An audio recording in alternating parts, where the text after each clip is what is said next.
राधे राधे दोस्तों, आज हम आपको सुनाएंगे कर्मों का भोग। जैसी करनी वैसी भरनी। अगर आप हमारे चैनल पर नए हैं तो प्लीज़ हमारे चैनल को सब्सक्राइब करें, वीडियो को लाइक करें और शेयर करें। सावित्री देवी 90 बरस की बुजुर्ग महिला थी जो अपने बेटा और बहू के साथ रहती थी। बेटा बहू सावित्री देवी को बड़ा दुखी करते थे। एक दिन सावित्री ने बगैर बहू से पूछे जो खाना ले लिया और वो खाने लगी। तभी उसका बेटा उसको जो पीटने लगा और कहने लगा, तुमने बिना पूछे खाना क्यों लिया? इतना सुनते ही सावित्री देवी कहने लगी, ऐसा मत करो बेटा, मुझे मत मारो। मैं अब आपसे बिना पूछे खाना नहीं खाऊंगी, मुझे माफ़ कर दो। और सावित्री देवी भीख मांगती रही रहम की, लेकिन उसके बेटे को उस पर जरा भी तरस नहीं आया। सावित्री देवी ने अपने बेटे को बड़ी मन्नत मांगकर जन्म दिया था। उस बेटे ने यह दिन दिखाया। चुप रहकर उसका बेटा बोला, चुप रह बुढ़िया, पैसे क्या पेड़ पर उगते हैं? उसे मेहनत से कमाया जाता है। जो तू खा रही है ना, उससे मैं अपने पैसों से खरीद कर लाया हूँ। संजय से गुस्सा करते हुए अपनी माँ पर चिल्लाने लगा और उस संजय के चिल्लाने से उसकी पत्नी भी उसकी आवाज़ सुनकर आ गई, जिसका नाम सुनीता था। सुनीता बोली, क्या हुआ जी, अब क्या कर दिया इस बुढ़िया ने? तो वह कहने लगा, यह बुढ़िया किचन से खाना चुरा कर खा रही थी सुनीता। संजय ने जैसे ही कहा, उसे सुनकर सुनीता का गुस्सा 7वें आसमान पर पहुंच गया। उसने तो तुरंत ही चिमटे को चूल्हे पर गर्म किया और अपनी बूढ़ी सास सावित्री देवी पर लगा दिया। बेचारी बूढ़ी माँ दर्द से तड़प उठी, लेकिन बहू को अपनी बूढ़ी सास पर जरा भी रहम नहीं आया। सावित्री देवी रोते हुए गिड़गिड़ाते हुए कहने लगी, बहू, तुमसे हाथ जोड़कर मैं माफ़ी मांगती हूँ, मुझे माफ़ कर दो।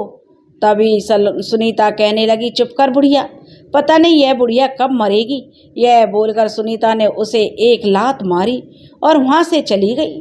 संजय भी सावित्री देवी को मुंह भींचकर उसका चला गया। उनके जाते ही सावित्री देवी ने अपना हाथ पकड़ा, जिससे सुनीता ने गरम चिमटा सटा दिया था। उसने रोते हुए खुद से कहा, क्यों संजय के बाबूजी, क्यों आप मुझे छोड़कर चले गए? अगर आप होते तो यह नौबत कभी नहीं आती। यह बोलकर सावित्री देवी रोने लगी। तभी किसी ने पीछे कंधे पर उनके हाथ रखा। सावित्री देवी ने पलटकर देखा तो उसकी आंखें खुशी से चमक उठी। वह अपना सारा गम भूल गई। दादी आप?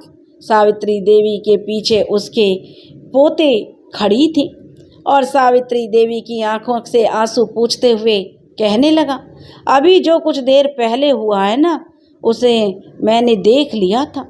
सावित्री देवी ने उसे गले से लगा लिया। पोते राहुल ने नम आंखों से कहा, दादी, मम्मी पापा बहुत बुरे हैं, वे आपका बिल्कुल भी जो आपको प्यार नहीं करते। सावित्री देवी बोली, नहीं बेटा, अपने माता पिता को ऐसे नहीं बोलना चाहिए। राहुल बोला, दादी, मुझे यहाँ नहीं रहना। यह बोलकर वह रोने लगा। इतने में सुनीता आ गई और बोली, बुढ़िया, तूने मेरे बेटे को भी रुला दिया, तू ऐसे नहीं सुधरेगी। यह बोलकर वह उसकी तरफ बढ़ने लगी। तभी बीच में राहुल आ गया। उसने रोते हुए कहा, मम्मी, आप दादी को क्यों परेशान कर रही हो? आप बहुत बुरी हो, आप अच्छी नहीं हो। सुनीता ने जब अपने बेटे के मुंह से यह शब्द सुना तो उसका चेहरा गुस्से से लाल हो गया और बोली, तेरी इतनी हिम्मत, तू अपनी माँ से ऐसी बातें करेगा? तो राहुल बोला, मम्मी, आप भी तो दादी से ऐसी बातें करती हो। राहुल ने जैसे ही बोला, सुनीता ने उसके गाल पर एक चांटा मार दिया और कहा, तू अपनी माँ से बदतमीजी करेगा, जिसने तुझे अपनी कोख से जन्म दिया? चल मेरे साथ। पता नहीं इस बुढ़िया ने मेरे बेटे के कान में क्या क्या मेरे खिलाफ भर दिया है। और सुनीता राहुल को खींच कर ले जाने लगी। यह बोल जो राहुल और सावित्री देखकर जो दोनों ही रोने लगे। ऐसे ही कुछ दिन धीरे धीरे बीत गए। रोज सुनीता और संजय सावित्री देवी को खरी खोटी सुनाते और बेचारी सावित्री देवी जो रोने के अलावा कुछ नहीं कर पाती थी। एक दिन संजय के ऑफिस से उसके बॉस आने वाले थे। संजय ने जो गुस्सा करते हुए सावित्री देवी से कहा, यह बुढ़िया मेरे बॉस आने वाले हैं, कान खोल कर सुन ले। तू अपने कमरे से बाहर मत निकलना, वरना मेरी बेइज्जती हो जाएगी। संजय की बात सुनकर सावित्री देवी की आंखें भर आईं। उसने अपने रूठे गले से खुद को ही कहा, मैं जिस बेटे को अपनी कोख से मैंने जन्म दिया, उसे मुझे अपने बॉस से मिलाने में बेइज्जती महसूस होगी। फिर वह भी वहाँ से अपने कमरे में चली गई। कुछ घंटों के बाद संजय बोला, आइए सर, और यह कहते हुए वह जो कहने लगा, अरे सलोनी, सर के लिए चाय पानी तो लाओ। और यह बोलकर संजय अपने बॉस के सामने बैठ गया और कहने लगा, अरे संजय। उसके बॉस बोले, रहने दो, ठीक है, बॉस ने कहा। वह संजय कहने लगा, अरे सर कैसे रहने दें, आप पहली बार हमारे घर आए हैं, कुछ चाय पानी तो कीजिए। संजय बोला तो सर जो मुस्कुरा दिए। तभी सुनीता अपने हाथ में चाय नाश्ता लेकर आ गई। नाश्ते में समोसे, कचौरी और जलेबी और भी बहुत कुछ लेकर आई थी। राहुल अपने कमरे से छिपकर यह सब कुछ देख रहा था। उसने खुद से कहा, मम्मी पापा तो दादी को खाने के लिए भी नहीं देते और अंकल को तो इतनी अच्छी अच्छी चीज़ खिला रहे हैं। उधर सुनीता और संजय बॉस की खूब खातिरदारी कर रहे थे, और करते भी क्यों नहीं। आखिर संजय को उसके गुड बुक्स में जो आना था, ताकि उसे जल्दी प्रमोशन मिल जाए। सर कहने लगे, संजय के बॉस, अरे संजय तुम्हारी माँ कहाँ है, कहीं दिखाई नहीं दे रही। संजय बोला, बॉस ने चारों तरफ देखा तो संजय बोला, क्या है सर, वह मंदिर में पूजा करने गई हैं। मेरी माँ को पूजा पाठ में बहुत ही विश्वास है। संजय ने कहा तो सुनीता ने भी उनकी बातों में हाँ मिला दी। तो सर बोले, ओ अच्छा, उसने कहा। फिर वे आपस में ही बातें करने लगे। उधर सावित्री देवी बिस्तर पर लेटी हुई थी। तभी अचानक से उन्हें खांसी शुरू हो गई। उन्होंने अगल बगल में देखा तो बिस्तर के पास वाले टेबल पर पानी रखा हुआ था। वह धीरे धीरे उठकर बैठने लगी। उसने जब धीरे से पानी का जग उठाया और गिलास में पानी डालने लगी, तभी उसे संजय की कही हुई बात याद आ गई, मेरी बेइज्जती हो जाएगी। और सावित्री देवी के कानों में वह आवाज़ गूंजने लगी। अचानक उनका हाथ लड़खड़ा गया और वह जमीन पर गिलास गिर गया। अब वह डर के मारे कांपने लगी। बाहर खड़े जब लोगों ने यह सुना तो वह भी चौंक गए। यह कैसी आवाज़ थी?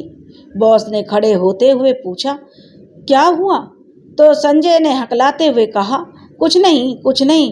बॉस ने उसकी बात नहीं सुनी और वे उस आवाज़ की तरफ बढ़ने लगा जहाँ से आवाज़ आई थी। अब तो जैसे संजय और सुनीता की सिट्टी पिट्टी गुम हो गई। सुनीता ने धीरे से संजीव को कहा, जी हम क्या करें? अगर आपके बॉस को पता चल गया कि हमने उनसे झूठ बोला है तो वह आपको जॉब से निकाल देंगे। संजय ने उसे चुप रहने का इशारा किया।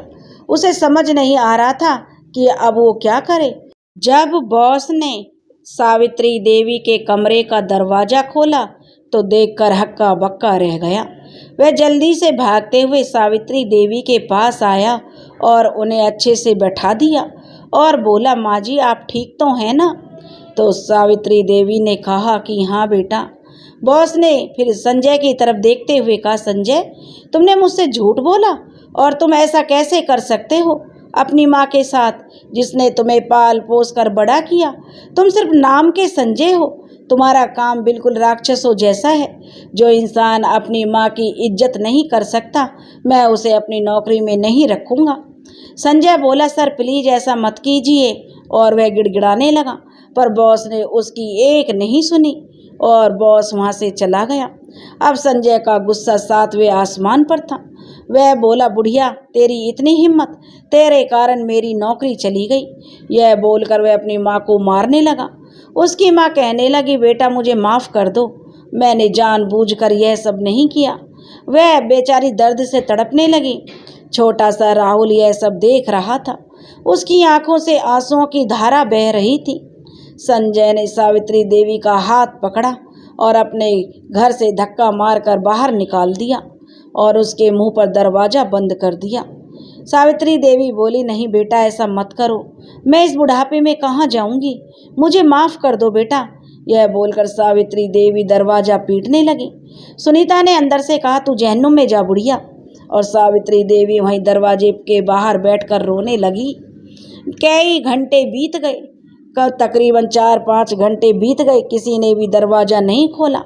अब सावित्री देवी धीरे से उठी और बेसुध रोड पर चलने लगी। तभी उसने एक घर का दरवाज़ा पीटा।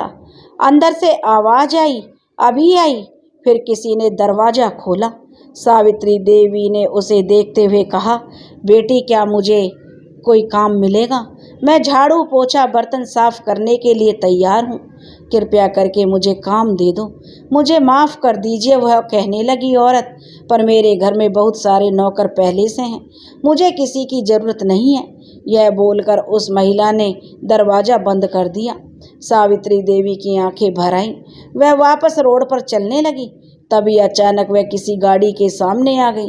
गाड़ी के अंदर बैठे हुए आदमी ने चिल्लाकर बोला, यह बुढ़िया दिखता नहीं है क्या? मरना है तो जाकर कहीं और मरो, पता नहीं कहाँ कहाँ से आ जाते हैं यह पागल लोग। यह बोलकर वह वहाँ से चला गया और सावित्री देवी बेचारी रोती हुई आगे बढ़ने लगी। और उन्होंने खुद से ही कहा कि अब अगर मुझे जिंदा नहीं रहना है। यह बोलकर वह चलते चलते खाई के पास आ गई। तभी किसी ने उनका हाथ पीछे से पकड़ लिया। उसने पीछे पलटकर देखा तो एक आदमी खड़ा था। बोला, माँ जी, यह आप क्या करने जा रही थी? उस आदमी ने कहा तो वह कहने लगी, बेटा, मेरा बेटा बहू ने मेरा साथ छोड़ दिया तो मैं जीकर क्या करूँगी? यह बोलकर सावित्री देवी रोने लगी। वह व्यक्ति बोला, देखिए माँ जी, आप रोइए मत, मेरे साथ मेरे घर चलिए।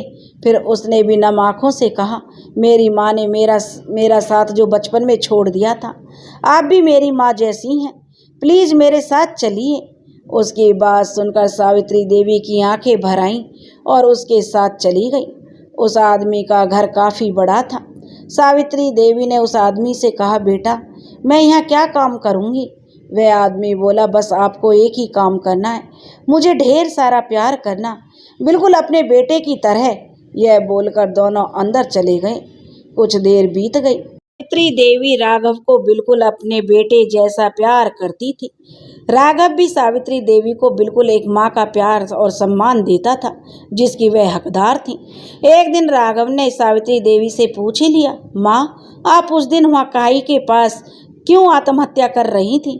उसकी बात सुनकर एक बार फिर सावित्री देवी के जख्म ताज़ा हो गए। उन्होंने नम आँखों से सब कुछ राघव को बता दिया। गायत्री देवी की बात सुनकर राघव की आंखें नम हो गईं। उसने सावित्री देवी को कसकर गले लगा लिया और बोला, माँ, आप ठीक हैं, फिक्र मत कीजिए, मैं भी आपका बेटा जैसा हूँ। तब सावित्री देवी बोली, बेटे जैसे नहीं हो राघव, तुम तो मेरे बेटे ही हो। यह बोलकर सावित्री देवी ने उसे प्यार से गले लगा लिया। 20 साल बाद सावित्री देवी का देहांत हो चुका था और राघव को हमेशा अपनी माँ सावित्री देवी की कमी खटकती थी। राघव की पत्नी और उसकी एक खूबसूरत सी बेटी थी जो हमेशा राघव को संभाल लिया करती थी। राघव हमेशा सावित्री देवी को हमेशा याद करता था। एक माँ की कमी उसे हमेशा खलती थी। नियति का खेल देखिए दोस्तों। उधर जो राहुल अपनी माँ पिता की पिटाई कर रहा था और कह रहा था, अगर तुमने इतनी ज़रूरी फाइल को हाथ लगाया ना आज के बाद तो तुम्हारे हाथ काट कर फेंक दूंगा। और उसने अपनी माँ को झिड़का और धक्का मार दिया। अब संजय और सुनीता दोनों फूट फूट कर रोने लगे और राहुल बाहर चला गया। तभी संजय कहने लगा, सुनीता, मैं भी अपनी माँ के साथ यही बर्ताव करता था और यही फल मुझे मिल रहा है, क्योंकि मैंने भी अपनी माँ का कभी सम्मान नहीं किया। मैंने भी अपनी माँ पर हाथ उठाया, उसको घर से निकाल दिया और अब मेरा बेटा, हमारे कर्म हमारे सामने आ रहे हैं। जैसे हमने किया, हमारा बेटा हमारे साथ कर रहा है। तभी एक लड़की आई और उसने सुनीता के ऊपर झाड़ू फेंकते हुए बोली, चल बुढ़िया, खड़ी हो, जल्दी से पूरा घर साफ कर। और यह कोई और नहीं थी, यह थी राहुल की पत्नी अंजलि, जो अब सावित्री जी के साथ संजय और सुनीता ने किया था राहुल भी उन लोगों के साथ ऐसा ही करता था। अपनी दादी के हर एक आंसू का बदला वह अपने माँ बाप से लेता था। दोस्तों, हमें भी अपने माता पिता की इज्जत करनी चाहिए, बड़ों का सम्मान करना चाहिए। जैसा हम अपने माता पिता के साथ बर्ताव करते हैं, कल को हमारे बच्चे भी हमारे साथ वैसा ही बर्ताव करेंगे। इसलिए हमें बड़ों का सम्मान करना चाहिए। मांगने से जहान में पूरी हर मन्नत होती है, मांगने से जहान में पूरी हर मन्नत होती है, माँ के पैरों में तो सारी जन्नत होती है। दोस्तों, अगर आपको यह कहानी पसंद आई हो तो प्लीज़ हमारे चैनल को सब्सक्राइब करें, वीडियो को लाइक करें और शेयर करें। राधे राधे।